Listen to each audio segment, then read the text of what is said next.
Anytime a politician says they support the racist Israeli government, we need to ask them, why are they a pro-genocidal maniac? We have to reframe the issue. Keep it 100, I be feeling like Campbell soup over white rice, baked chicken with the skin on, yeah, Lowry's with black pepper, I'm fully seasoned with that.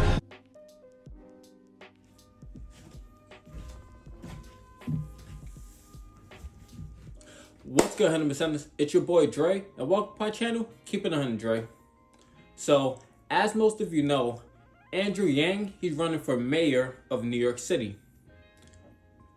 And I'm not much of a fan of Andrew Yang, and I've said this in the past on Kerry and Andy's show, Hair of the Dog. It's a really great show, you really should check it out.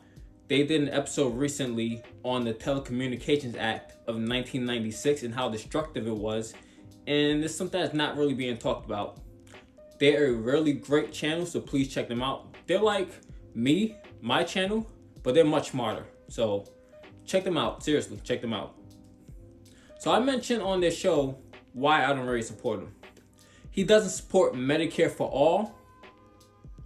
His UBI proposal is a right-wing policy. He wants to cut other benefits and have people choose between getting a $1,000 UBI check or the benefits that they already receive, which is in many cases more than $1,000 they would be receiving from the UBI. So it's a very right-wing policy, right? He doesn't believe in raising the minimum wage. He believes people should work for poverty wages. So those are all very legit reasons to be critical of Andrew Yang. Yet the media, they found the stupidest reasons to be critical of him, and they smeared him. Just like this. Can a man keep his Timbs on? Can a man keep his Timbs on? Yeah, while he's fucking bitches, can a man keep his Timbs on? Oh my, I mean, I really... Oh, Lord. I'm in disbelief. I think it's purely up to your partner, right? I mean, if your partner is Consensual. cool with it... That's what I'm saying. I love Andrew Yang. He choke bitches on here. He choke bitches.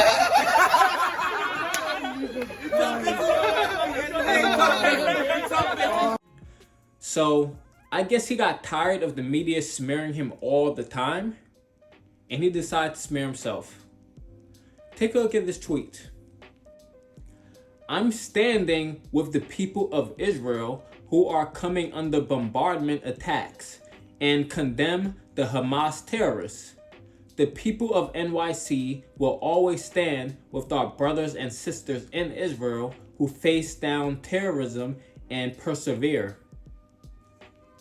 So he tweeted that after the Israeli government killed at least 35 Palestinians and wounded over 100 following an airstrike.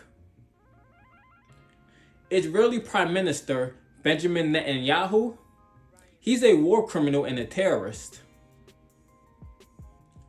Israel, they just bombed Palestine again, and Andrew Yang said Israel is under attack. I guess we live in a world where up is down, left is right. We fight wars for peace. And I guess we're living in 1984. So Andrew Yang is pretty trash. The hashtag Yang supports genocide started trending on Twitter, which is a great thing. But it's not only Andrew Yang who supports genocide. Whoever your favorite president is also supports the Israeli genocide of the Palestinians. No one's favorite president is George Bush.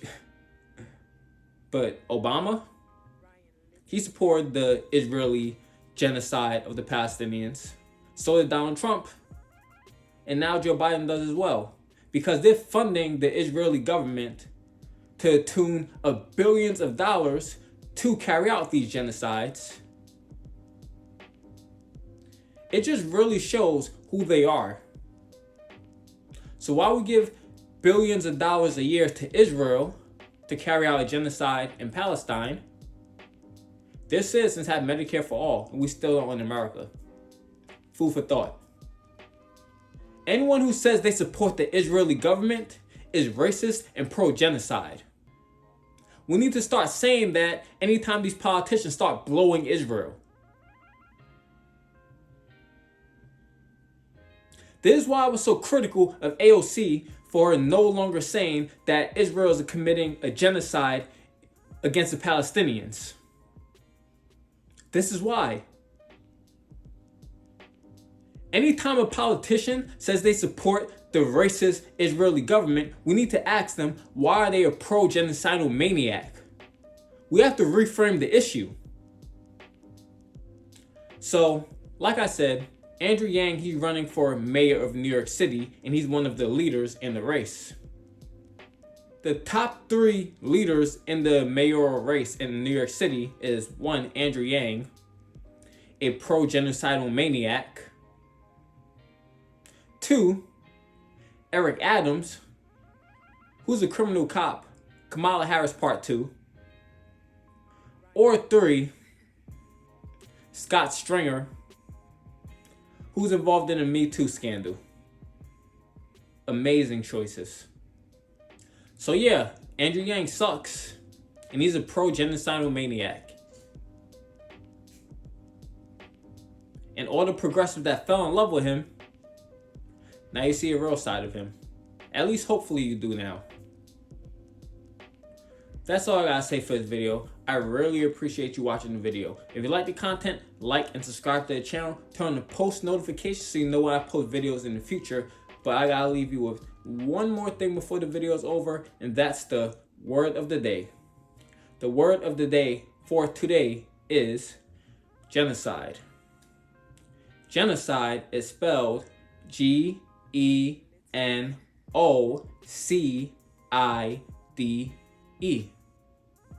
The definition of genocide is the deliberate killing of a large number of people from a particular nation or ethnic group with the aim of destroying that nation or group.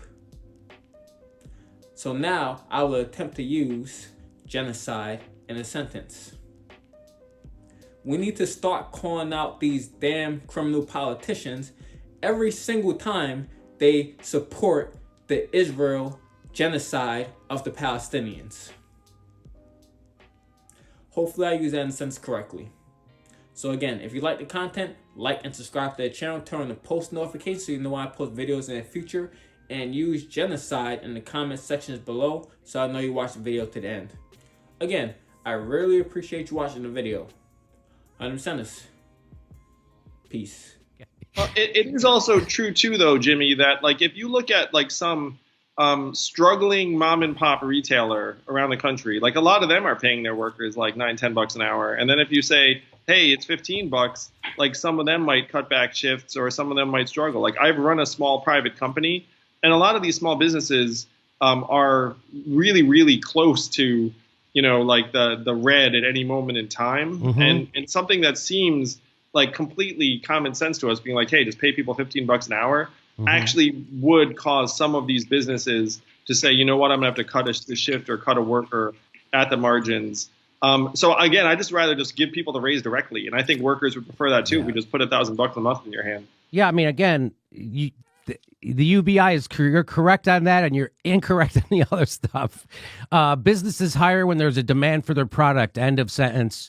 And if there's a demand for their product, they got to hire a worker. And nobody's going to go, boy, I have all these orders, but I can't pay that guy $15, so I'm not going to fill them. So that's illogical. That is a right-wing talking point. That is not how economics works. Businesses are not flourishing at that level. If they're just living hand to mouth and they don't have the orders, and they have a hard time even paying the people they have, if you elevate those costs, it might in some situations mean they cut shifts or cut workers. I mean, that is not economic theory. That is sound. That is right-wing talking points. But right, I have a small business. We have 6-7 employees at this place right here. And if I can't afford to pay someone a living wage, I should go out of business. Why should I be able to make a living wage, but the person who generates that income for me doesn't get to have a living wage? That's ridiculous. Well, I've been stacking up. Nah, really, that ain't accurate, cause I just spent my whole damn advance in the past couple months just to compensate for times we ain't have enough. Ooh.